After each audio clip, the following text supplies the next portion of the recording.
Hello friends, तो आइए आज हम गोवर्धन पूजा की नियम और कथा को सुनते हैं, कब और कैसे मनाया जाता है। गोवर्धन पूजा को हिंदू धर्म में विशेष रूप से महत्व दिया जाता है। ऐसी मान्यता है कि इस दिन गोवर्धन की कथा के बिना पूजा अधूरी होती है। इसलिए आइए, हमारे देश में दिवाली के उत्सव में एक सबसे खास पर्व होता है गोवर्धन का। इस दिन मुख्य रूप से गोबर से बने गोवर्धन पर्वत की पूजा की जाती है और घर की समृद्धि का आशीष मांगा जाता है। आइए चलते हैं कथा की ओर। गोवर्धन पूजा कथा।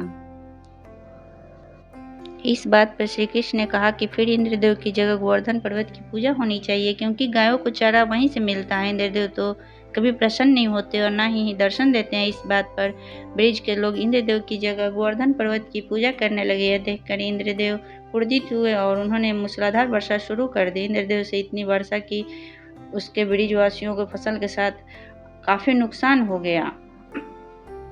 ब्रजवासियों ने को परेशानी में देखकर श्री कृष्ण ने अपने कनिष्ठ उंगली पर पूरा गोवर्धन पर्वत उठा लिया और सभी ब्रजवासियों को अपने गाय और बछड़े समेत पर्वत के नीचे शरण लेने के लिए कहा। इस बात पर इंद्र कृष्ण की यह लीला देखकर और क्रोधित हुए और उन्होंने वर्षा की गति को और ज्यादा तीव्र कर दिया। तब श्री कृष्ण ने सुदर्शन चक्र से कहा कि आप पर्वत हैं, ऊपर विराजमान होकर वर्षा की गति को नियंत्रित करें, और शेषनाग से कहा आप मेर बनाकर पानी को पर्वत की ओर आने से रोके।